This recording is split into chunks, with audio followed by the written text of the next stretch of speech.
Muy buenas noches. Reciban el saludo de Cecilia Ferrer. En esta oportunidad me toca presentar una nueva edición de Pasos Lejanos, Poesía Viva, correspondiente al año 2023. El colectivo literario Manantial ha sido creado, promovido y liderado por la poeta, escritora y gestora cultural Julia del Prado. El programa Pasos Lejanos, Poesía Viva, tiene como objetivo, como propósito, recordar y dar a conocer a las nuevas generaciones la obra y legado de destacados poetas de la literatura peruana. En esta oportunidad, el programa es como sigue. Cada poeta, cada integrante ha seleccionado a un poeta de su preferencia para darlo a conocer en la presente edición. En primer término, tenemos la participación de Celia Luz Flores Flores, quien ha seleccionado a Manuel González Prada.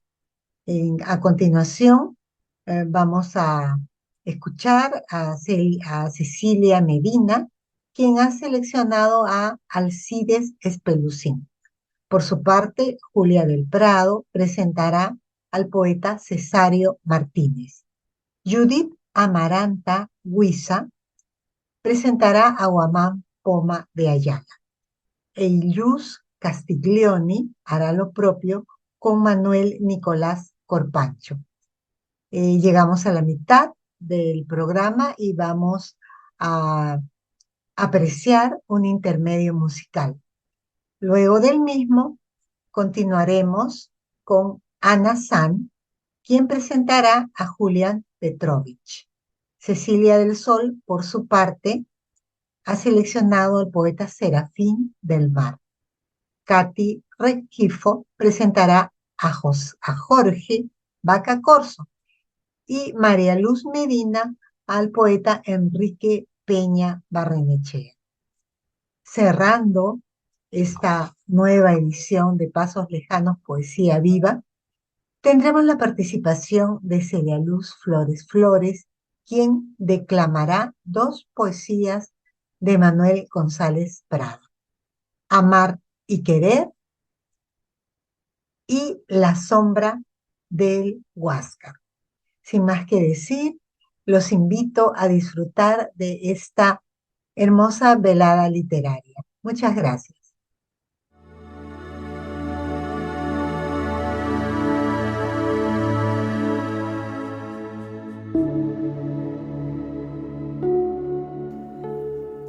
Hablaré brevemente sobre Manuel González Prada. José Manuel de los Reyes González de Prada y Álvarez Ulloa, conocido como Manuel González Prada, nació el 6 de enero de 1884 en Lima. Pertenece a la etapa de la Restauración Nacional, periodo de la historia republicana del Perú entre 1839 y 1845, posterior a la guerra con Chile. La Guerra del Pacífico, que se dio en 1879 y duró hasta 1884, dejó a la economía peruana en una situación de descalabro. La situación de pobreza y marginación no ha cambiado hasta ahora. Existen lugares en el país que siguen hundidas en el abandono. Dos factores principales: la pobreza y la marginación. Nuestros gobernantes nada hacen y nada hicieron para solucionar estos problemas. Con la aparición de González Prada existe un impacto en el pensamiento político. Es considerado un buscador de la verdad, un anarquista. Anarquía proviene del griego, que quiere decir desconcierto, caos, confusión. Un anarquista es aquel que busca el bien de todos, no creen en el dominio del hombre sobre el hombre, buscan rescatar lo esencial de cada ser humano, su libertad e igualdad. Manuel González Prada se apartó de la aristocracia limeña para acercarse a la clase obrera. Defendió todas las libertades, incluidas las de culto. conciencia y pensamiento y se manifestó a favor de una educación laica. A los 68 años de edad, ocupó un cargo público por primera vez. Fue director de la Biblioteca Nacional fundada por don José de San Martín, después del tradicionista don Ricardo Palma. El 18 de mayo de 1914 renunció a la dirección de la Biblioteca Nacional de Lima y en 1916 su renuncia no fue aceptada. Mientras tanto, se dedicaba a realizar periodismo de combate. Don Manuel González Prada no deja de impresionarnos cuando leemos su vida, sus textos, sus poemas. Como todo ser humano, anida en él la lucha de un nuevo orden de paz. He ahí el problema de sus hechos y discrepancias. Tampoco podemos hablar que no supo del amor. Dicen que la tranquilidad del hogar era la persona más maravillosa y amorosa, que se enternecía con simples hechos hogareños. Le escribía a su hijo Alfredo, que era abogado y diplomático de carrera, que Michi, su gato, emprendió el gran viaje y la tristeza la embargaba. Esto nos demuestra que el ser humano no deja de ser humano por la lucha por un ideal. Un 11 de septiembre de 1917 celebró don Manuel González Prada al cumplir 30 años de matrimonio con la señora Adriana Adelaide de Verneuil, su esposa. 30 años me ha parecido 30 segundos porque ha sabido hacerme feliz y la felicidad, aunque dure 1000 años, nos parece siempre un minuto. Estas frases son ejemplos de amor y tranquilidad junto a la mujer que amaba. El amor. Si eres un bien arrebatado al cielo, ¿por qué las dudas, el gemido, el llanto, la desconfianza, el torcedor quebranto, las turbias noches de febril desvelo? Si eres un mal en el terrestre suelo, ¿por qué los goces, la sonrisa, el canto, las esperanzas, el glorioso encanto, las visiones de paz y de consuelo? Si eres nieve, ¿por qué tus vivas llamas? Si eres llama, ¿por qué tu hielo inerte? Si eres sombra, ¿por qué la luz derramas? ¿Por qué la sombra si eres luz querida? Si eres vida, ¿por qué me das la muerte? Si eres muerte, ¿por qué me das la vida? Don Luis Alberto Sánchez dijo que don Manuel González Prada era un mal poeta, a pesar de que dominaba absolutamente el verso. Su fórmula poética es complicada. Amor a lo bello, a la humanidad, temperamento artístico exquisito, imágenes originales, total dominio de la versificación, pero frío al expresarse en renglones cortos. El calor de su prosa está en relación con la frialdad de sus estrofas. Alberto Hidalgo alababa a don Manuel y le dedicó un poema de su libro Panoplia Lírica en 1917. José María Eguren consagró a González Prada su libro La canción de las figuras. César Vallejo, en Los dados eternos, que forma parte de los Heraldos Negros en 1918. José Carlos Mariátegui dijo que Manuel González Prada representa el primer instante lúcido de la conciencia del Perú.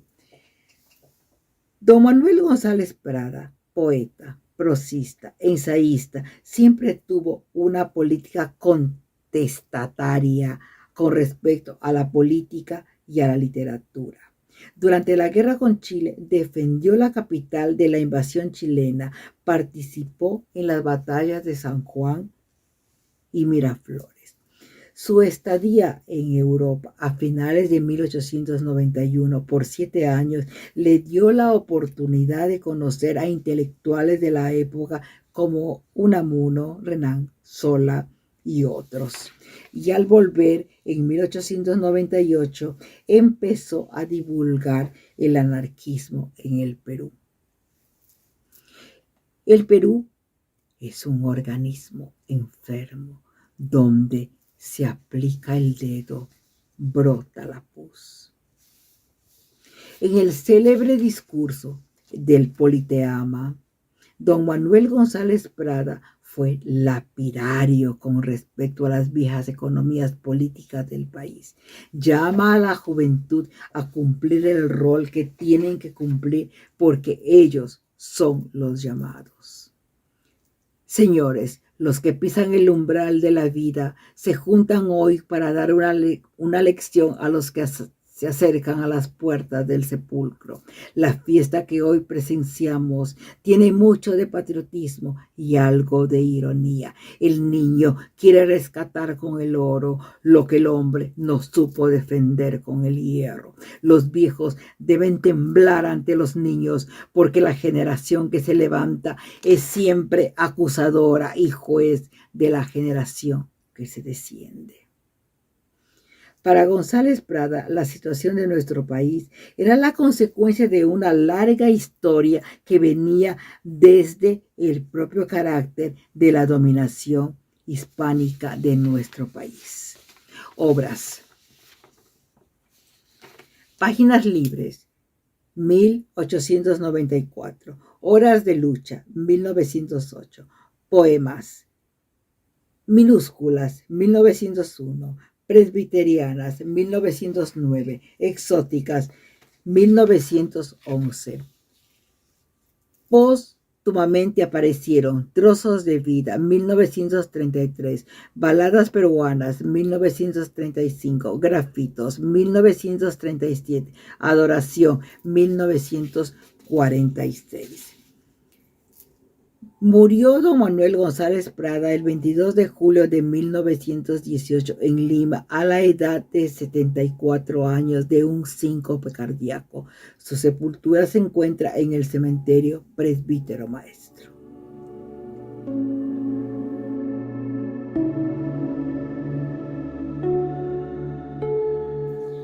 Muy buenas tardes, les saluda Cecilia Medina. Desde Pasos Lejanos, Poesía Viva, en esta ocasión vamos a traer al escritor, poeta, Alcides Alejandro Espelucín Vega, quien nació en Ascope, Departamento de la Libertad, en 1895, un 16 de agosto, al cual se considera por su desempeño poético un gran representante del modernismo tardío, década de 1920. Tras asistir en la capital del Departamento de la Libertad, al Colegio Nacional San Juan, para luego tener experiencia también como senador y diputado. Asistió a la Facultad de Letras y Filosofía en la Universidad Nacional de Trujillo. Fue amigo y colega de César Vallejo, según se advierte al repasar su trayectoria. Dio a conocer versos de su autoría colaborando con medios como El Federal y La Reforma. Fue un poeta, educador y político peruano. Su obra poética fue breve, pero muy bien elaborada. En el primer libro de Espelucín están las poesías que le leyó a Mariátegui cuando se conocieron en Lima, en el diario donde ambos trabajaron. Abraham Valdelomar intervino en el encuentro de Espelucín y Mariátegui. Ambos proceden más que de la misma generación, del mismo tiempo. En su adolescencia se nutrieron de las mismas cosas: el decadentismo, el modernismo, el esteticismo, el individualismo y el escepticismo. Cuando partieron al extranjero, Mariátegui cuenta su viaje en un libro de política. Espelucín lo hace en un libro de poesía. En la tempestuosa aventura encontraron a Dios y descubrieron la humanidad. En el libro de la nave dorada está el espíritu de Espelucín, donde escribe la actualidad estética del creador.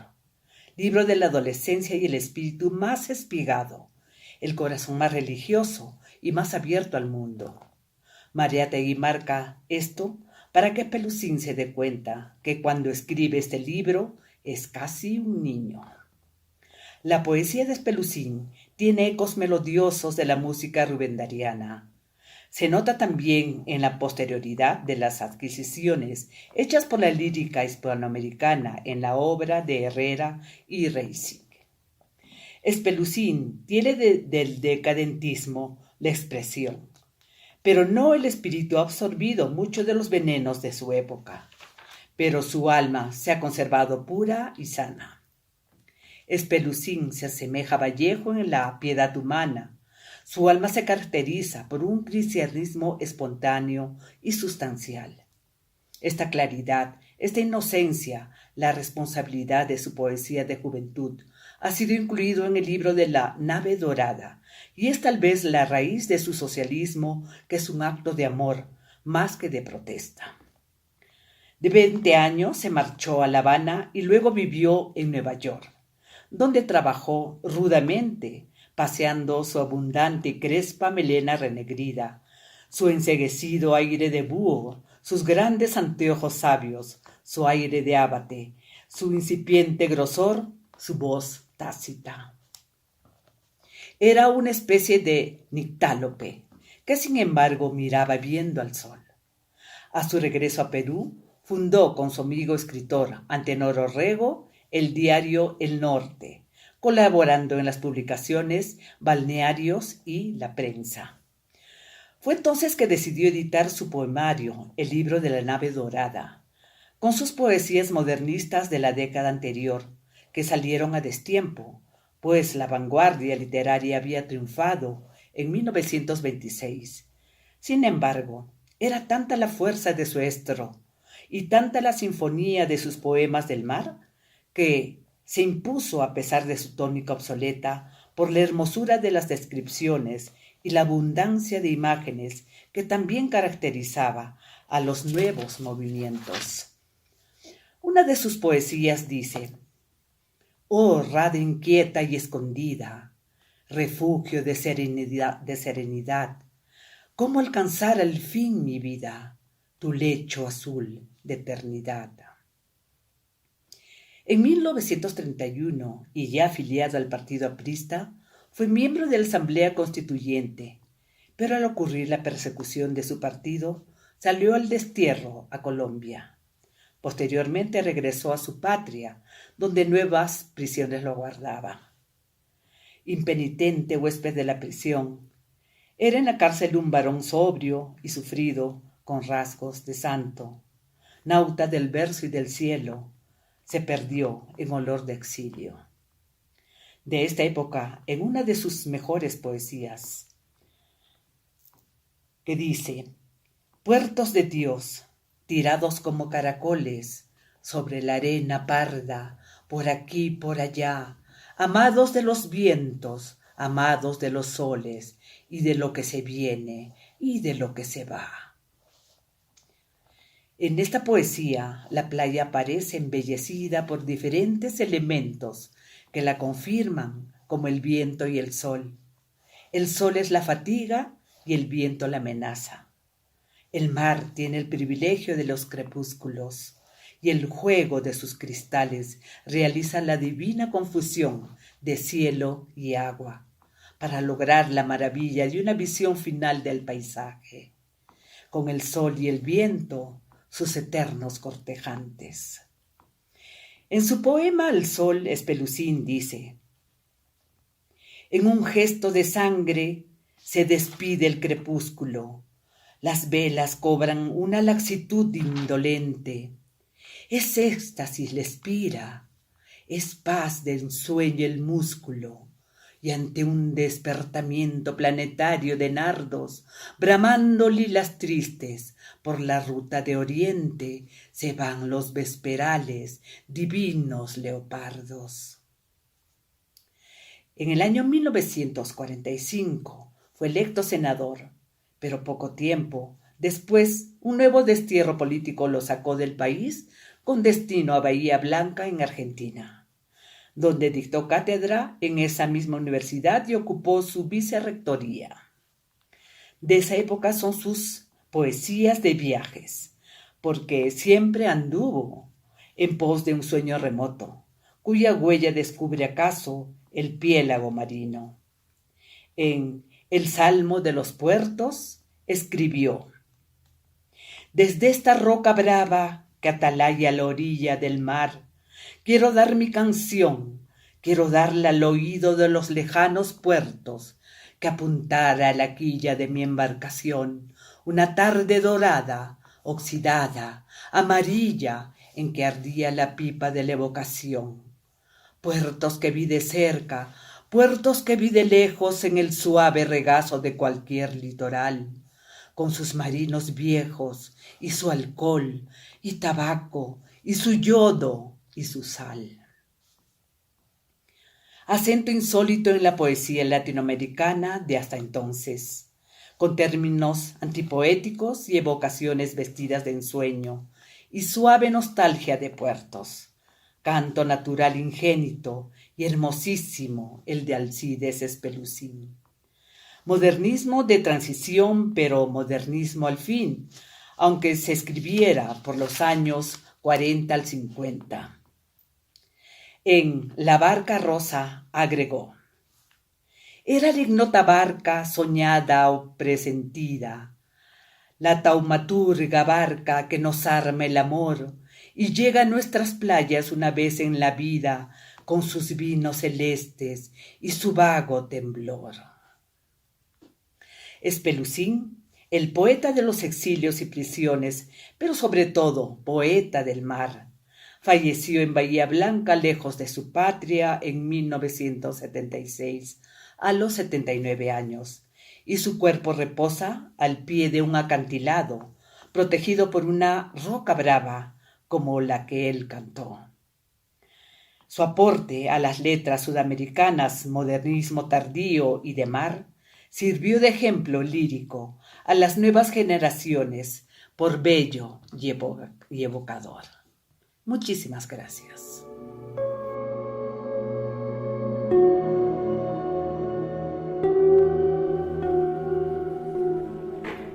Cesario Martínez, El sordo cantar de Lima. Para Max Silva Tuesta, entrañable habitante limeño que escapó a la niebla. De uno de sus libros principales leemos. Parte 1. He dejado a descansar mi caballo brioso y he plantado mi cabeza en el arenal, mis brazos en el arenal y estos ojos tránsidos de vigilia en el seco arenal. He desparramado mi cabeza entre las arenas. Aquí es donde alcanzará alguna belleza. O tal vez con sus horrendos zumbidos estos locos vientos la despeñan en el desatino, irremediablemente en el desatino. Las arenas retienen la calentura para la noche, pero la noche, lo sé, tardará mucho. Solo tiemblo y habito en silencio. Abro el corazón, entonces, para ver mejor, mas el corazón está flojo, pesado pedernal de niebla. Y la gran puerta de Lima es la niebla. Sus patios y despensas son de niebla. La niebla es buena en Lima, pero no es la noche. Parte 5 del mismo libro. Un hombre vestido de hombre contempla el horizonte desde el puente de Chosica. Y allá en el cielo no hay menos rojo que azul, aunque el ocre ya se insinúa. Este hombre ha parecido tanto durante el día, en el día ha mutado tanto que ya no tiene memoria. Es la hora de los deslindes entre el cielo y la tierra. Cesario Chacho Martínez, Cotahuasi, Arequipa, Perú, 1945, muere en el 2002. Cesario Martínez nace en 1945 en Cotahuasi, distrito de la provincia de La Unión, en el departamento de Arequipa. Se establece en Lima e ingresa a la Universidad Nacional Mayor de San Marcos a estudiar letras, en cuyas aulas se adhiere a un sector radical de la izquierda. Asimismo, se sume en una intensa bohemia cuyo punto neurálgico era el tradicional Bar Palermo en el centro de la ciudad.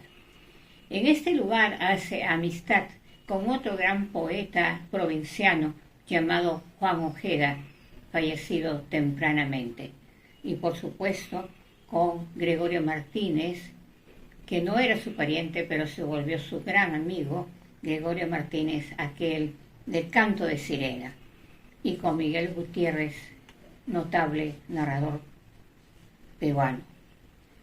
Los dos, Ojeda y Chacho Martínez, eran unos sibaritas de la palabra, artífices de la magia verbal, cultores de imágenes soberbias y rebuscadas. Así nos cuenta Juan Carlos Lázaro, poeta, periodista, promotor. Cesario Martínez experimenta en los derroteros de la poesía amorosa y de la protesta social política. Muere víctima de un aneurisma cerebral el 29 de enero del 2002. La izquierda peruana lo defrauda por la década de los años 70, precisamente los años 77-78, con la dictadura de Francisco Morales Bermúdez y la caída del general Velasco Alvarado. Y él le da mucha tristeza a la traición de los dirigentes. Entonces, Chacho Martínez plasma con gran equilibrio las imágenes de la naturaleza en su poesía política, fusiona el lenguaje coloquial con el estilo narrativo, así como la imprecación lírica, con una inevitable evocación de la poética arguediana. Chacho Martínez era bajito, con su morral de cuero, muy europeo, sus anteojos a la Valdelomar y su pelo eternamente peinado y mojado, secreto que siempre guardó. Dice Eduardo Arroyo, amigo, supe de su amistad, de su voz fuerte y ronca, así como las grandes borracheras de varios días. Gran poeta, hombre honrado, decente y digno, trabajó hasta el fin de sus días.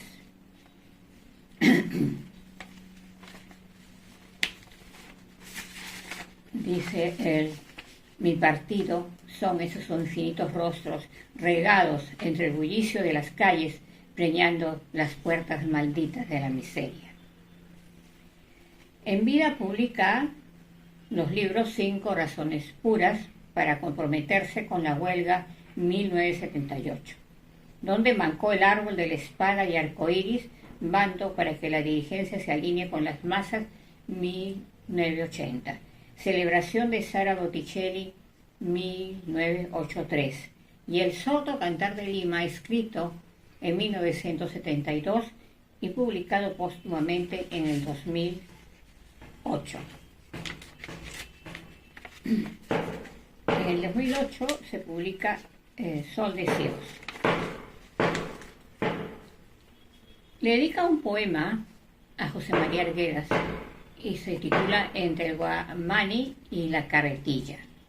Gran Guamani, siento arder las nubes sobre mi cabeza. Así inicia el poema. En celebración de Sara Botticelli, 1983, en su poema dice: por esa luz frutal que germina en tus cabellos y la magnética fluidez de tus dones, no moriré.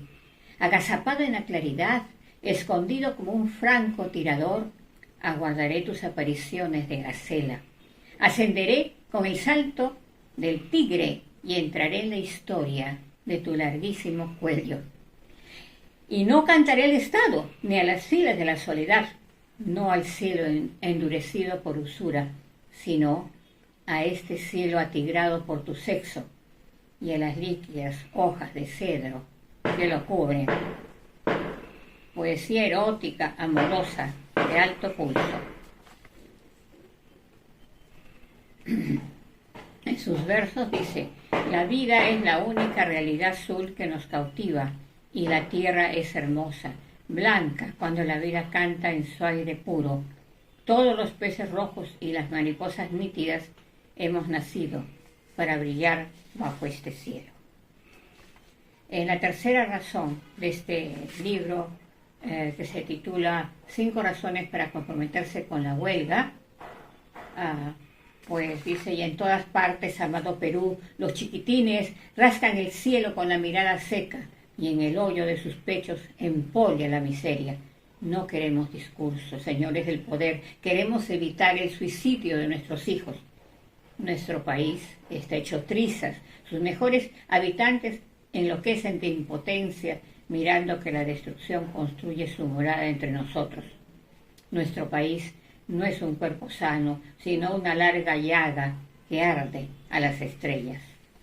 Mucha actualidad en estos versos. Cesario pues plasma un profundo amor a la humanidad, a la gente, a los pobres, al Perú.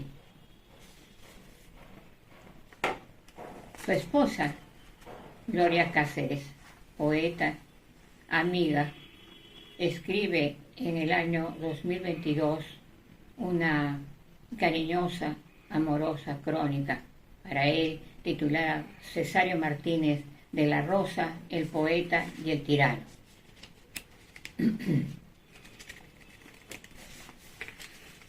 Leeremos lo siguiente de Gloria. Chacho fue siempre hechura de sus sentimientos, de sus lecturas y de sus amigos. Confiaba plenamente en ellos. Siempre había un motivo para la celebración, y qué mejor ocasión cuando le dije que iba a ser padre. Aunque incrédulo, lo celebró mucho con los amigos y consigo mismo, particularmente con el poeta Paco Bendezú, que fue su vecino en Jesús María. Las cervezas eran azules como la esperanza, y la espuma que bullía en el vaso eran burbujas que se elevaban hasta sus ojos y danzaban en su paladar. Un buen día me acompañó, dice nuestra Gloria, al control medical, y a la salida del consultorio le pregunté qué quería fuera, niño o niña. Muy suelto de huesos me respondió: árbol. Muy molesta le dije: ¿qué te pasa? Y seguía jugando conmigo. Entonces rió y así fue enumerando todo lo que se le ocurría hasta hacerme renegar. Y desde un 9 de mayo de hace más de 30 años, nuestro árbol nos sostiene y nos cobija, nos refresca y perfuma con su follaje, a mí en especial, porque Cesario se fue a otras altitudes.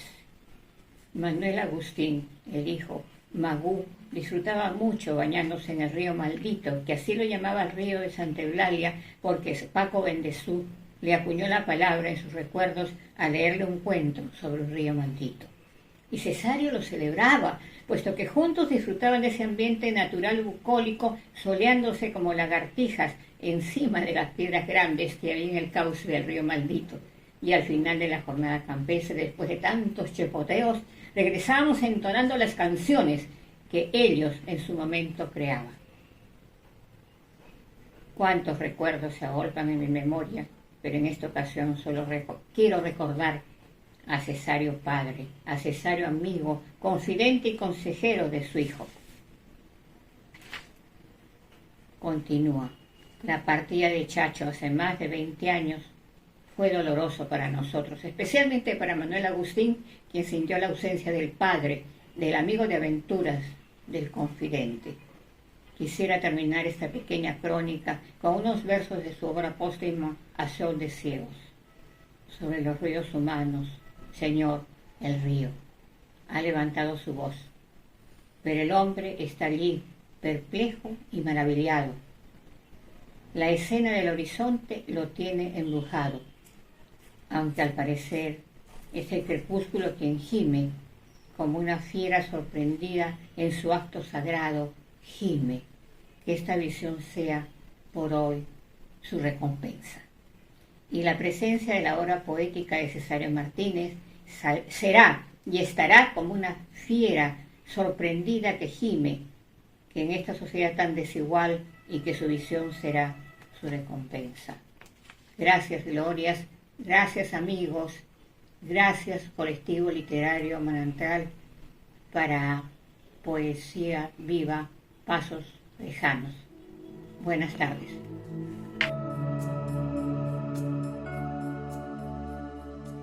Un saludo cordial a nombre del Grupo Literario Manantial. En esta oportunidad compartiré con ustedes la vida y obra de Felipe Guamán Poma de Ayala. ¿Quién era Felipe Guamán Poma de Ayala? Felipe Guamán Poma de Ayala es un cronista peruano, uno de los más importantes que ha tenido nuestro país. Él nació en 1534 y sus padres fueron don Guzmán Malqui de Ayala y doña Juana Curi Oillo, hija menor del Inca Tupac Yupanqui. Por lo tanto, descendía de nobles, señores de Huánuco, del Chinchaysuyo, antes que existieran los incas. También se conoce que él aprendió de los clásicos gracias a su hermano mestizo, el padre Martín de Ayala. Gracias a él tenemos dos obras cumbres que permiten conocer a nuestro Perú más profundo.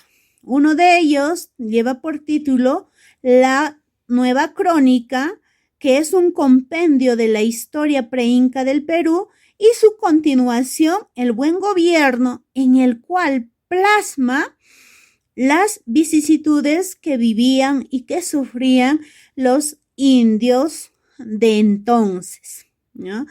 El primero, La Nueva Crónica, aparece en 1600 y el segundo, El Buen Gobierno, en 1615, ¿no? Se dice que esta obra cumbre del Buen Gobierno fue un conjunto de cartas que se pretendía hacer llegar al rey de España, Felipe II. Felipe Guamán Poma de Ayala no solo era cronista, también fue coplero, y entre sus coplas destacaban los mensajes, ¿no? Los mensajes de reclamo que él hacía por las injusticias sufridas de los indígenas. Así también, durante su vida, hizo muchos viajes para conocer los diversos problemas de las comunidades andinas, ¿no? Y también nos dejó dentro de estos libros poemas escritos en quechua y en castellano. Por eso se dice que fue uno de los poetas quechuas que escribió por primera vez en quechua, ¿no? En quechua y castellano. Y hoy les traigo uno de ellos que lleva por título Murjutuyay Murjutu. Y matachay, runa simipi nisak, chaymanta Castilla simipipas. ¿No? Voy a decirlo en quechua, voy a recitarlo en quechua y también lo recitaré en castellano. Kainatanin, Murjutuyay Murjutu. Murjutuyay Murjutu, Yuyuchayay Yuyucha. Mana sunjuyki jiwijchu, mana wajakunkichu sexallay kaspa, kollayay kaspa, ñustallay kaspa. Unoy wihillam apariwan, yakuy parallam pusariwan. Chay lliklaykita rikuykuspa, chay aksuykita hawaspa. Manañam pachapas chisiyanchu, tutapas rikcharinchu. Manataqmi pacha pajarinchu, hamja koyam, hamja warmi. Manachik yuyariwankichu, kay sanjaypi pomatuq mikuwaptin, kay pinaspi wichhasqa kapti, kipusqa tiyapti palla. Castilla simipi, kainatanin, y en castellano dice así: Murjutuyay murjutu, mi murjutu, murjutu. Tierna Llullucha, Llullucha, ¿no se te tuerce el corazón? ¿No lloras? Siendo mi florecita, siendo mi reinita, siendo mi princesa, una lágrima de agua me ha llevado, aguas de lluvia me han aserrado, viendo esa tu manta, contemplando esa tu falda. Ya no anochece en la tierra, y aunque despierte en la noche, la tierra ya no amanece.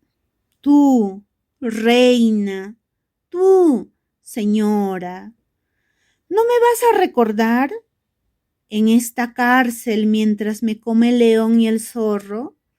En esta prisión encerrado mientras me encuentre amarrado, mi elegida. Gracias.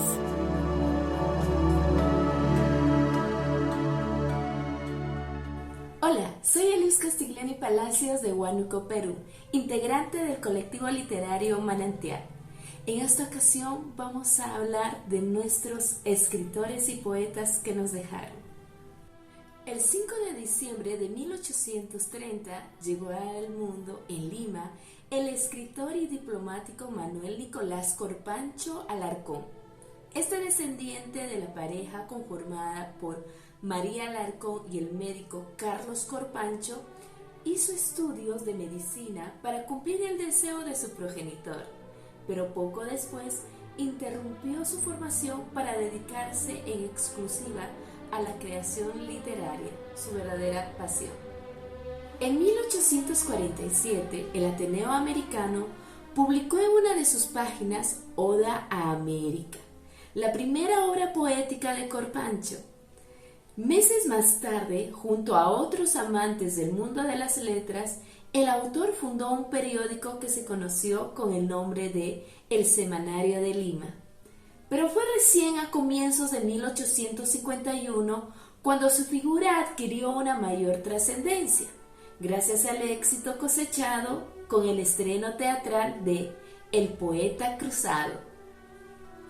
En 1857 se desempeñó como secretario del entonces presidente Ramón Castilla y en 1858 representó a la provincia peruana de Yauyos como diputado.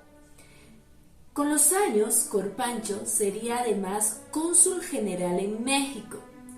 Este intelectual enriqueció su producción con El Templario o los Godos en Palestina, Olaya o El Banquero y el Virrey, Brisas del Mar, Magallanes, Lira Patriótica del Perú y ensayo literario sobre la poesía lírica en América, por mencionar otras propuestas de su autoría. La vida de este poeta, según se advierte al repasar archivos, terminó de modo trágico el 13 de septiembre de 1863, cuando el barco en el cual viajaba con destino a La Habana, Cuba, se incendió por completo. Escribió 3 dramas: El Poeta Cruzado, Lima, 1851, que es un drama religioso en 4 actos y un verso; El Templario o los Godos en Palestina, en Lima, 1855, drama caballeresco en 5 actos y en verso; Olaya o el Barquero y el Virrey, Lima, 1855. Publicó las siguientes obras poéticas: Brisas del Mar, Magallanes, Lira Patriótica del Perú, Ensayos Poéticos. En México alcanzó a editar las siguientes obras: Poesías inéditas de Olmedo, en 1862, Ensayo literario sobre la poesía lírica en América, en 1862, Flores del Nuevo Mundo, 1863 y 1867, que es una antología de poesía hispanoamericana. Dicho sea de paso, es muy reconocido y estudiado en México.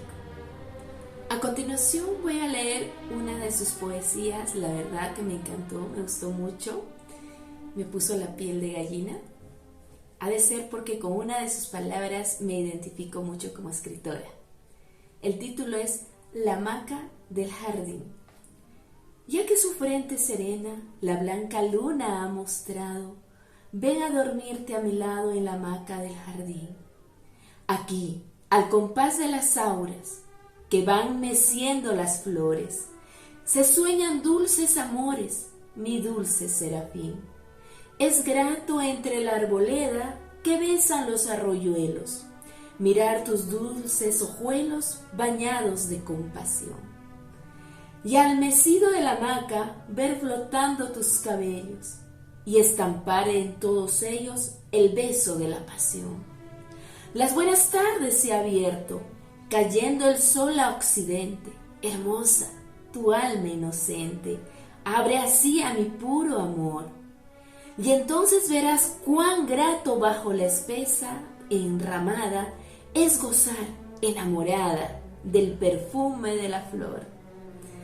Ven, no tardes, nuestra frente acaricia el manso viento y este blando movimiento. Dulce sueño presta al fin, y al olor del chirimoyo, bajo el plátano acogida, quiero verte adormecida en la hamaca del jardín. Muchas gracias.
buenas noches, les habla Ana San.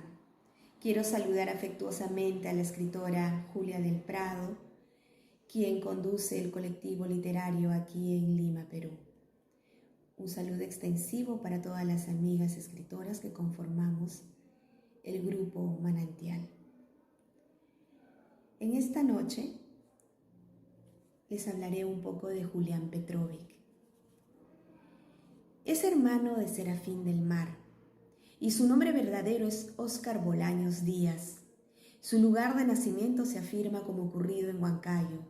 Sin embargo, en la obra Cielo de Fiesta en Tayacaja, se afirma que nació en nuestra provincia de Tayacaja el año 1903 y su muerte se produce en Lima en 1978. Ha publicado libros: Cinema de Satán en 1926, Naipe Adverso en 1929, La Isla y los Trabajos 1944, La Paloma Asustada 1966. Óscar Bolaños Díaz, más conocido con el seudónimo de Julián Petrovic, junto con sus hermanos formaron un grupo literario que publicaba la revista Hélice en la ciudad incontrastable de Huancayo. Es reconocida como ciudad incontrastable luego de la jura y proclama de la independencia en Perú en dicha ciudad, después de haber librado de muchas batallas a sus alrededores y por todos sus actos heroicos. Luego de 179 años, aún vibra en el pecho huanca aquel grito de libertad y rechazo a la opresión. Julián Petrovic es visto como un representante de la poesía vanguardista y adopta, en opinión de Nicolás Matteucci, una posición principista en defensa de los más vulnerables. Para probar tal afirmación, Matteucci presenta el alegato que escribe Julián Petrovic el año 1925 en defensa de las mujeres, señalando que no siempre la mujer ha de tener menos valor que el hombre. Se registran multitud de casos en los que la mujer ha puesto de manifiesto su competencia para todas las cosas que el hombre la creía incompetente. No vale conformarse, hay que hacer algo por nivelarse. Qué interesante. Aquí el escritor tenía un concepto de la mujer elevado, porque desde niño tomó como ejemplo a su madre por todas sus fortalezas y luchas. Hoy es muy poco lo que sabemos con respecto al legado de los hermanos Bolaños Díaz, pero es importante recordar y traer a nuestra memoria estos días de efervescencia cultural y política. Claro que vale la pena contarles esta historia a las actuales generaciones, porque estos jóvenes vinieron de una familia en la que el sostén del hogar era una mujer que trabajaba de profesora, que se quedó viuda con 5 hijos pequeños.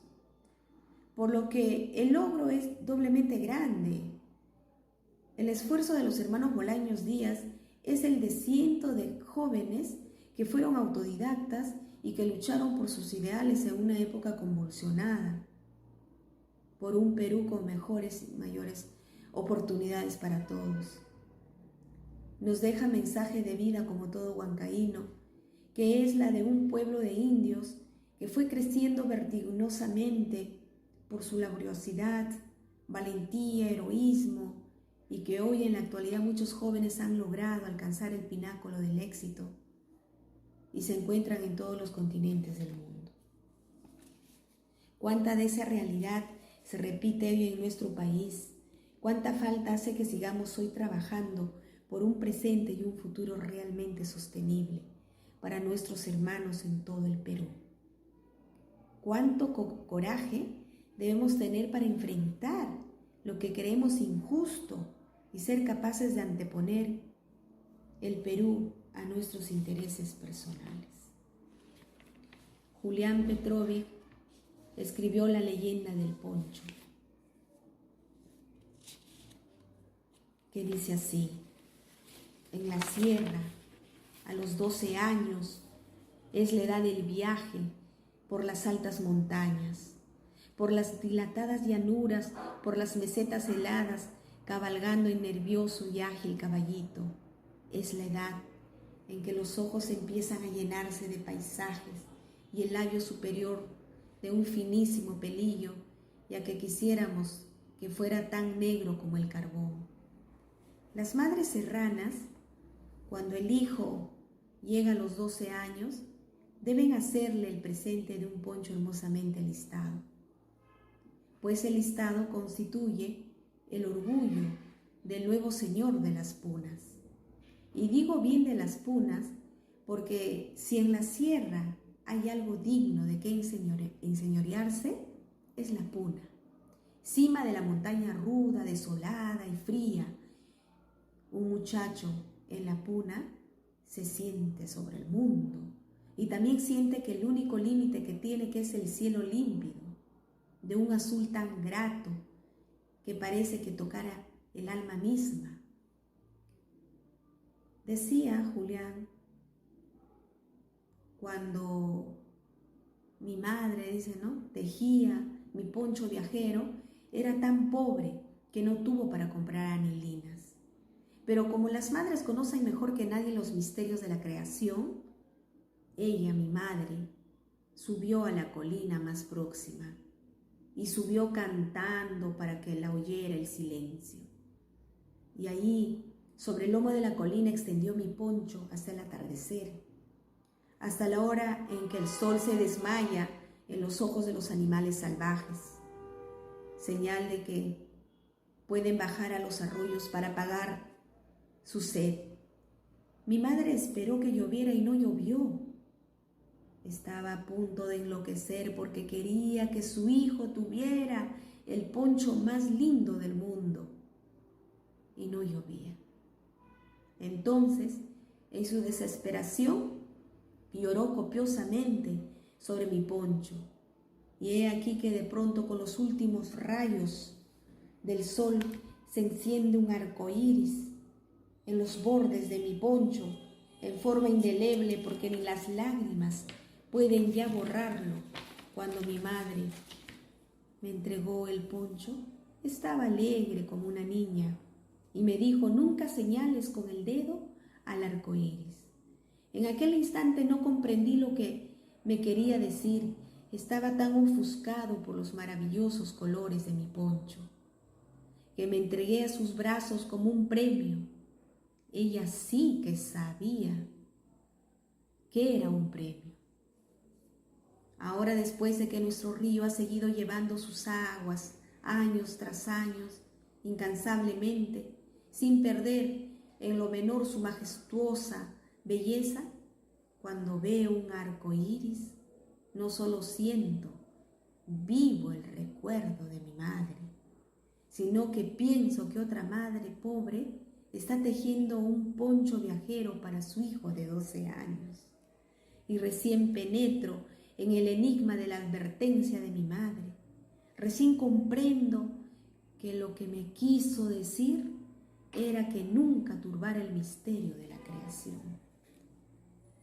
Qué bonita historia de Julián Petrovich, bastante sentido y qué amor incondicional por su madre. Para terminar, quiero dar lectura de un poema de Julián Petrovich, Madre, y dice así: todo el mundo te ha cantado, yo no te canto, deposito tu nombre sobre mi mano y la beso, lloro de pena y grito de alegría. Al mismo tiempo maduro y muero en tu mirada. Recojo el polvo que dejan tus pies y con ese polvo me froto la cara. Sobre tus espaldas me tiendo a dormir tranquilo. no te canto, solo te digo que guardo en el bolsillo tu mirada para arreglarme el cabello y limpiarme la cara. Debo tenerla limpia cuando te recuerdo. Todas las madres quieren que sus hijos vayan a la escuela peinados y limpios. También a la vida debo ir como a la escuela para que la muerte diga: este niño tiene madre. Vuelvo a decirte, no te canto, te imploro, para que siempre sigas peinando mis gruesos cabellos y me laves la cetrina cara. De la paloma asustada, Lima, 1966. Es todo cuanto puedo hablar de nuestro escritor Julián Petrovic. Gracias. Hasta otra oportunidad.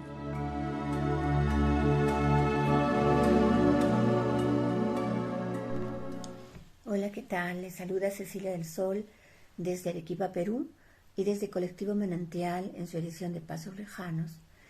Hoy les traigo la vida y obra de el poeta peruano Serafín del Mar. Serafín del Mar es el seudónimo de un escritor cuyo nombre civil era Reinaldo Bolaños Díaz. Él nació el 6 de abril de 1901 en Huancayo y falleció un 8 de agosto de 1980 en Santiago de Chile. Fue un poeta, novelista y comunicador social del Perú, de orientación vanguardista. Se le involucra como exponente y apasionado de la literatura social. Veamos su biografía. Procedente de una familia modesta, posiblemente de Huancayo, mientras que otros nombran a Huancavelica como su pueblo natal. Uno de sus hermanos menores también fue escritor, con el seudónimo de Julián Petrovic. Él tenía 3 o 4 años cuando falleció su padre. Su madre, que era maestra de escuela, debió dedicarse a diversas actividades para sustentar el hogar. Vivió en el campo y solía escaparse para recorrer las comarcas aledañas hasta que su madre lo encontrara, tal como lo cuenta en sus relatos. En su temprana juventud, más o menos a los 20 años, él es cuando empieza a escribir al lado de sus hermanos Federico y Óscar, que constituyeron un grupo literario de inspiración ultraísta que publicaba la revista Hélice en Huancayo. Llegado a Lima sin fecha cierta, por 1924 probablemente, dirigió la revista Flechas junto con su hermano Federico, iniciándose entonces su producción poética, orientada hacia el vanguardismo. Conoció también a la poeta Magda Portal en aquella época y luego se convirtió en su pareja. En 1925, junto a Magda Portal, viajó a La Paz, Bolivia, donde dictó conferencias y editó el periódico Bandera Roja, escribiendo artículos contra el gobierno de Augusto B. Leguía, contra el presidente peruano entonces. Publicó además, en colaboración con Magda Portal, un libro de cuentos titulado El derecho de matar, en 1926, ya controvertido título, y de ese año data también su primer poemario en solitario, Los espejos envenenados. Al retornar al Perú fue aprendido. Ya liberado, contactó con el grupo de José Carlos Mariátegui, colaborando con la revista Mauta, y en la revista Sierra el gobierno de Leguía le implicó en el supuesto complot comunista de 1927 y debió partir nuevamente al destierro. Siempre acompañado de Magda Portal, pasó a Cuba, donde las autoridades lo acusaron de tramar un complot comunista. Siendo apresado y deportado, pasó a México, donde residió cerca de 2 años. Cuando el joven aprista José Melgar Márquez atentó contra la vida del presidente Luis Sánchez Cerro en la iglesia matriz de Miraflores, un 6 de marzo de 1932, Serafín del Mar también fue implicado en el intento del magnicidio junto con Juan Seoane y otros personajes. Salió de prisión el 28 de enero de 1942. Después se desafiló del partido aprista y se separó de Magda Portal, con quien habían tenido una hija, la única hija de ellos, llamada Gloria. Se trasladó a Chile y se apartó definitivamente de la vida política, dedicándose al comercio. También contrajo un nuevo matrimonio y luego de publicar algunas obras en Santiago de Chile y en Buenos Aires entre 1941 y 1942, no volvió, que se sepa, a incursionar en las letras. Falleció en Santiago de Chile en 1980, completamente olvidado por el mundo literario. Es de los escritores serranos tal vez el más recio, que convierte la tierra en puño rojo y la protesta en bandera. La poesía de esta especie que se reclama vinculada a un compromiso con la comunidad y un pueblo, con la denuncia y el gesto, a veces agresivo por una causa humana, ha brindado en Serafín del Mar una voz necesaria en la literatura, como presencia del hombre en las letras, como testimonio de su actitud frente a los hechos de la historia que de otro modo pasarían como cosas normales, dice el Diccionario Literario del Perú. Y expresa Luis Alberto Sánchez: Del Mar es un escritor lírico y misional. Sus personajes son indios o mestizos. Sus escenarios, la serranía. Los conflictos que le interesan son los surgidos entre la policía y los campesinos pobres, o entre los gamonales y sus pongos. Taracea sus páginas de vocablos quechuas. La cárcel, con su pavorosa sombra, aparece a menudo en su obra. La tierra es el hombre. Contiene todos estos elementos y una constante alusión a los sucesos políticos inherentes a la tiranía de 1932 y 1933. Del Mar trata de ser un narrador realista. En él vence el militante, de ahí que su novela, debiendo haber sido una expresión regional de gran fuerza, a ratos se diluya en cientos de episodios, como lo expresa en cada una de sus obras, realmente muy comprometidas y humanistas. En su producción literaria tenemos en poesía Los espejos envenenados en 1926, Radiogramas del Pacífico en 1927, El hombre de estos años, México, 1929, Cantos de la Revolución, 1934, El año trágico en 1940, Tiempos de odio en Santiago de Chile, 1946, cuentos como El derecho de matar, La paz, 1926, en colaboración con Magda Portal. Sol, están destruyendo a tus hijos, en Buenos Aires, en 1941.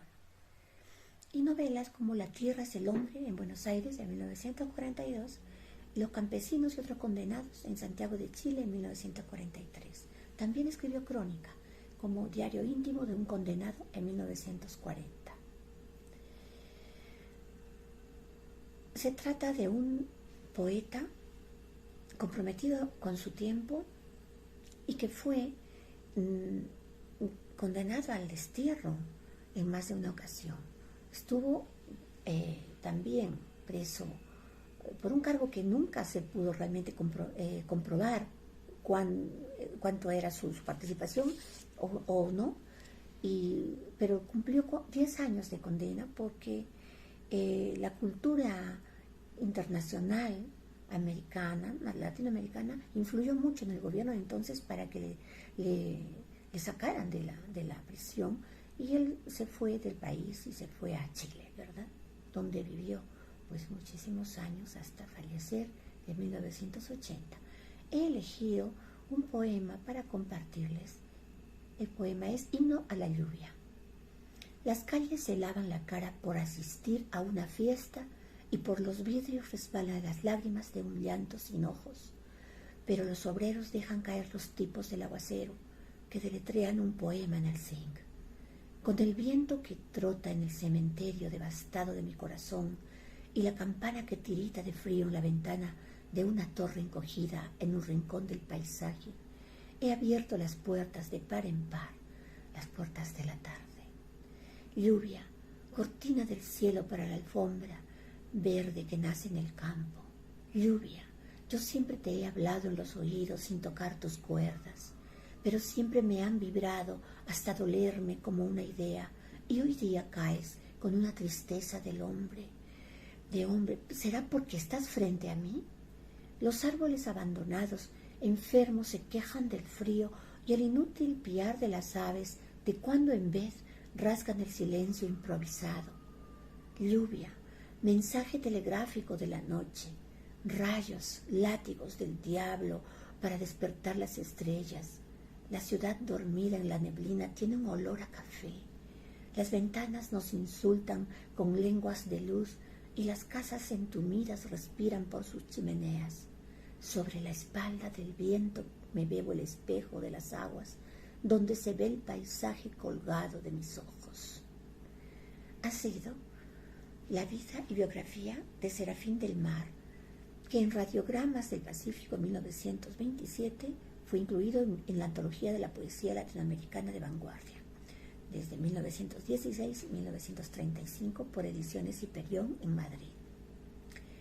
Recomiendo que se acerquen a la vida y obra y conozcan más sobre este gran escritor, novelista, poeta peruano, muy comprometido con su tiempo y con su época y con su mundo, con el pueblo que le vio nacer, con su país.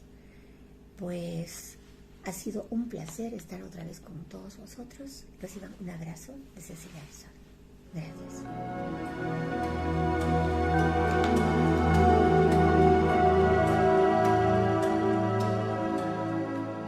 Saluda Catherine Rengifo Saldaña desde la ciudad de Tarapoto para el colectivo literario Manantial, Pasos Lejanos, Poesía Viva. En mi persona traigo al poeta, escritor, periodista y también profesor peruano, Jorge Bacacorso. Él nació en la ciudad de Arequipa un 27 de mayo de 1925. Su poesía está ubicada en la generación del 50, aunque su material más prolífico se encuentra en la década de los 90. Quizás también por su reaparición, gracias a que fue elegido secretario y posteriormente presidente de la ANEA, Asociación Nacional de Escritores y Artistas. Jorge Bacacorso participó activamente en la insurrección de Arequipa en el año de 1950 contra el gobierno de Odría. Esto también le produjo una persecución y posterior condena a prisión, la cual la llevó a cabo en el famoso penal El Sexto. Prosiguió con su obra, tiene bastantes obras inéditas, aunque libros publicados solamente 7, los cuales voy a mencionar: Pan y Rebeliones en 1947, Azul Antiguo en 1961, Las Eras de Junio en 1962, Las Viñas Azules en 1981, Las Botellas Rojas en el 83, Los Umbrales en el 84 y finalmente El Libro del Yarabí en 1989.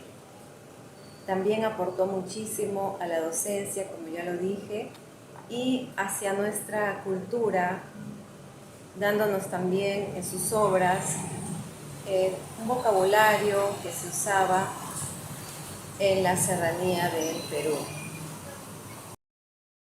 Patria también es el soldado que no mata al pueblo, que es su amigo. Jorge Bacacorso. Para los hombres y los hijos de los hombres, este poema. Hubo una vez entre las hierbas y las nieves, entre la lava y el trigo, un junio negro, un junio rojo, negro como los gallinazos y los ángeles, negro como los lutos de noviembre, negro como las prisiones y los generales perversos, rojo como el Texao y el Airampó, rojo como los incendios y la sangre, rojo como las proclamas y las nuevas banderas, rojo como la furia y las lenguas del odio. Ah, la pobre sangre de los hombres que corrió como los ríos. Ah, la pobre gente que murió por la carrera de la muerte. Ah, la buena gente, entusiasmada con la vida, que murió todos los días al pie de su coraje.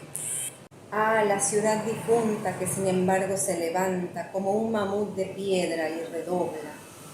Hubo una vez un junio cadavérico, un junio alicaído, un junio espantapájaro y pájaro muerto.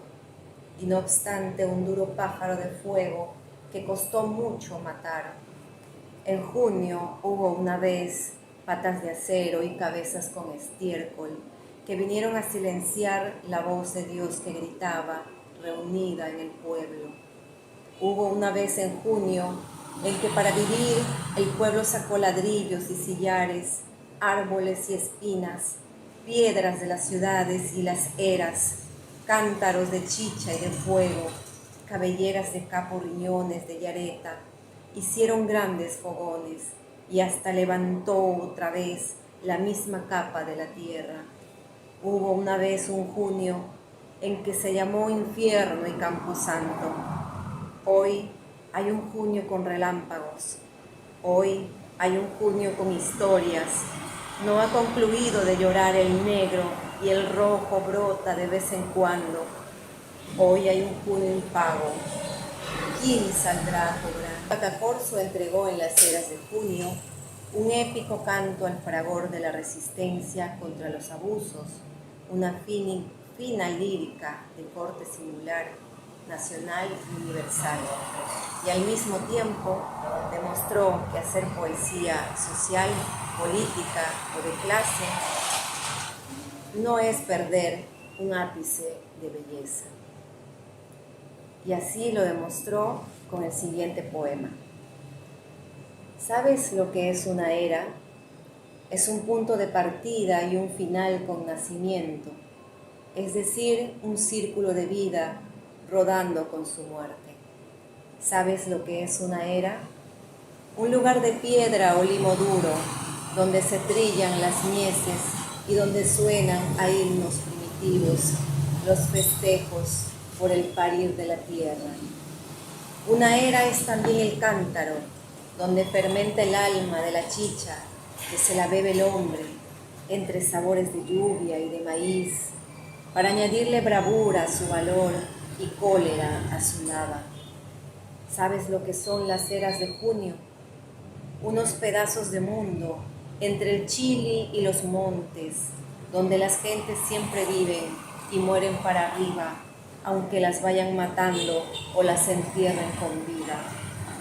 Son las eras, unos pedazos de mundo entre terremotos y vientos, donde en un terrible mes de junio los hombres verdes que son los soldados, al rojo vivo y humo entre torres, cegaron a hombres y mujeres, a niños y ancianos, y hasta animales y cosas, como queriendo acabar con la tierra. No me preguntes por qué hay pavimento en las calles, por qué hay claros en las vegas, gentes ciegas y honradas, hombres sin cabeza y largos funerales, pozos de sangre y de llantos en las casas, turbas de moscas y gallinazos y perros aullando, o por qué las eras no tienen piso. No preguntes más, vuelve las piedras a sus lugares, cubre las hierbas de ceniza, saca a los muertos de los pantanos y las cuevas, limpia de ataúd al vivo, mata al gallinazo y atrae a los gorriones, reanima al deudo ensimismado. En fin, saca todo tu amor, saca todo tu canto, saca todo tu ancestro, de manzana y piedra, de pájaro y de buey, y dalos a este lugar, que a pesar de haber muerto tanto, ya va a salir de nuevo a las troneras. Ya no preguntes más por las eras de junio, vete a vivir en las albas que vienen. Ya no preguntes más, junio es ahora, el santo y seña de la muerte que vendrá en nombre de la vida. Ya no preguntes más, atiza. Bien, 20 años después de su retorno a la actividad pública, literaria y política, el maestro Vacacorso falleció en su casa de Lima en junio del 2006 y por supuesto acompañado de su familia, quien lo quería mucho y además continuó con su legado, entregándonos poesías inéditas y sacando nuevamente las publicaciones de sus libros. Muchísimas gracias. Quiero también felicitar a la familia por entregarnos esta publicación Y muchas gracias a todos los que siguen el colectivo literario Manantial, Pasos Lejanos, Poesía Viva.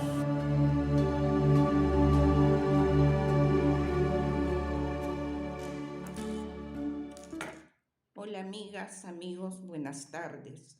Soy María Luz Medina, integrante del colectivo Manantial, y en esta oportunidad, gracias a la coordinación de la poeta Julia del Prado, daré un breve resumen sobre el poeta peruano Enrique Peña Barnechea, como parte de la secuencia titulada Pasos Lejanos del colectivo Manantial, cuyo fin no es más que retrotraer a la memoria la vida de connotados poetas y escritores que marcaron con su obra el episodio poético a lo largo del tiempo.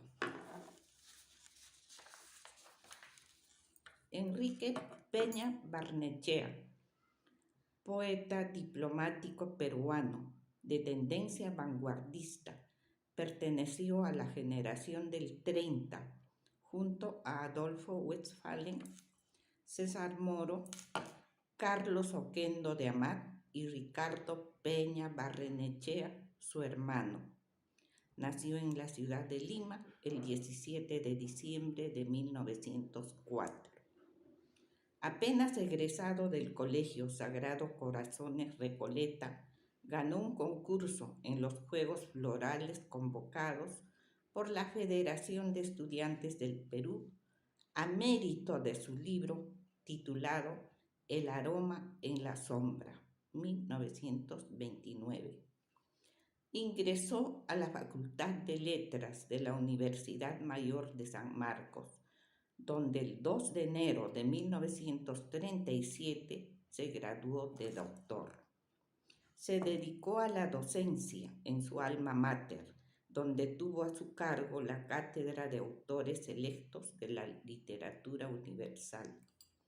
En 1928 se incorporó al servicio de la Cancillería. En 1931 publicó Cinema de los Sentidos Puros, considerado uno de los primeros libros de poesía vanguardista del Perú. Trabajó como representante del Perú en cargos diplomáticos en Venezuela, Colombia, Francia, República Dominicana y Gran Bretaña como ministro consejero. También fue consejero de la representación ante la UNESCO, ministro plenipotenciario y luego embajador ante las repúblicas africanas de Costa Marfil, Níger y Alto Volta, y finalmente embajador en Suecia y Noruega. Obtenida su jubilación, residió en París durante muchos años hasta que retornó a Lima en 1982, donde falleció el año 1988.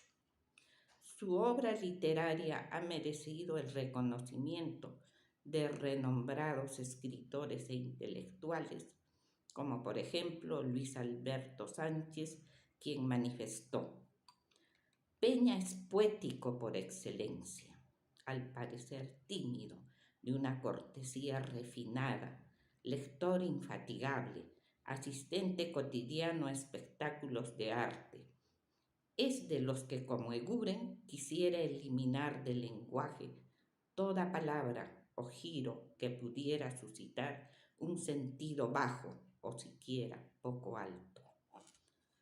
Carlos Belli también opinó sobre la obra de Peña y dijo: a través de una existencia tan cambiante, la poesía fue goce y angustia para Enrique Peña, un cambio para esquivar su soledad y encontrarse a sí mismo. Su pluma discurre únicamente lo largo de superficies textuales cortas, sin ningún afán de monumentalismos poéticos, haciendo permanente de una suerte de fina y ceñida miniaturización. Javier Sologuren, quien en un largo ensayo titulado Visión y forma secreta en la poesía de Enrique Peña, dice algunos fragmentos, voy a traducirlos, voy a trasladarlos. Desde su aparición en el epígrafe de Gabriela Mistral, entre paréntesis, he escrito como quien habla en la soledad, que da paso a El aroma en la sombra y otros poemas, 1926, el libro primogénito de Enrique Peña. La palabra soledad acude una y otra vez a lo largo de su obra, signándola radicalmente, es decir, trazándole un sino, un destino, un camino, uno de los caminos de más penoso recorrido, pero que en espléndido desquite conduce también a las más lúcidas experiencias existenciales y a las más ricas y profundas vetas de la vivencia poética. Gran tema, aunque este término parezca trivializado, explorado y acotado en el vasto dominio de la poesía hispana. Entre los poemas en prosa de Enrique Peña hay uno, el segundo, de Cinema de los Sentidos Puros, de 1931, en el que de modo muy particular se asiste a una suerte de figuración del drama que siempre entraña la conversación de la experiencia onírica. Uno de sus pasajes se inicia con esta simple indicación: el hombre en el centro mismo de la soledad. En esta soledad nazco y envejezco. Tengo 1000 años y me piso las barbas. En esta soledad me arrastro y dejo babas. En esta soledad a veces soy también un trébol, un hilo de lluvia. Yo desespero, amigos, de esta soledad. Yo estoy contento, amigos, de esta soledad. Continúa Sologuren, pero quien la padece y la goza nos la revela, nos invita a acompañarlo, pues este sentimiento es de carácter convocatorio. A diferencia de otros, despierta y congrega estados anímicos que necesariamente lo constelan: nostalgia y anhelo, melancolía y angustia, y muchos otros sentimientos a los cuales matiza con inagotable precisión. Y entre los estados afines es el silencio, uno de los elocuentes y principales acompañantes, como el siguiente verso: se abre la soledad como una flor nocturna, blanca la soledad en una noche purísima, negra la soledad en la noche profunda. Otro fragmento de Cinema de los Sentidos Puros es el siguiente: ved la cueva de ópalos de los ratones dorados y el cielo repasando en el plano del alba. Gira el cielo en los ojos del mago y los horóscopos de las remotas lejanías. A través de sus uñas fosforecen los peces. La celestía de Asia, los cuernos perfumados del bosque de la launa. Ved al mago y sus barbas por donde subir el mar tejiendo nácares. Por último voy a leer un poema dedicado a César Vallejo. Qué vergüenza me da, para decirlo con tu voz, mi muerte que es vida a su manera, sin tu silencio de metal y nieve. Qué vergüenza me da iluminar la casa, mirarme en los espejos o colocar la impura rosa de mis cabellos en la almohada de tu casa, tu soledad y tu sueño. Qué ejemplo el de tu vida, sin, sí señor, sin, sírvete, sin, ruégote.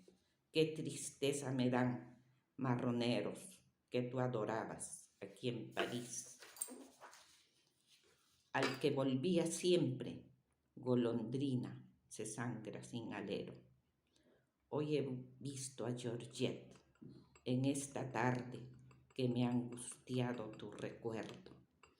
Hoy te he vuelto a leer y qué vergüenza tengo de los fingidos astros de mi cielo, de mi paisaje de ida y vuelta y de mi soledad con falsos ecos. Todo me hiere el corazón, la noche, el adiós de Georgette, aquellos niños que vi en la Rue Picot, mis pasos por el puente, que es casi caminar por tu silencio. Bueno, eso es todo. Realmente ha sido un gusto conocer algo más de este gran poeta y me despido de ustedes con un gran abrazo. Adiós.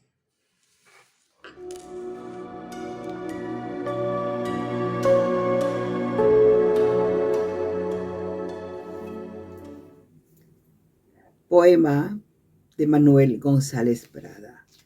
Amar sin ser querido. Un dolor jamás dormido, una gloria nunca cierta, una llaga siempre abierta, es amar sin ser querido. Corazón que siempre fuiste, bendecido y adorado, tú no sabes, ay, lo triste de querer no siendo amado. A la puerta del olvido llama en vano el pecho herido, muda y absorta está la puerta, que una llaga siempre abierta es amar sin ser querido.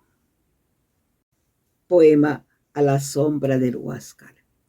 En su lecho prisionero yace Atahualpa dormido, mas despierta se incorpora, arrojando al aire un grito. ¿Quién me toca con sus manos? ¿Quién me llama con gemidos? ¡Qué visión de los sepulcros! Turba mi sueño tranquilo. ¿Quién te llama y te despierta? ¿Quién suspira en tus oídos? Es Huáscar, ay, es tu hermano, es el cadáver del río. En vano sueñas rescates y el real poder antiguo de mi piedad no tuviste, no la tendrá, no, contigo. A la tierra de los muertos pronto irás, bastardo inicuo. Atahualpa, fui delante para enseñarte el camino. La adusta sombra de Huáscar se disipa de improviso. Atahualpa se estremece de mortal escalofrío.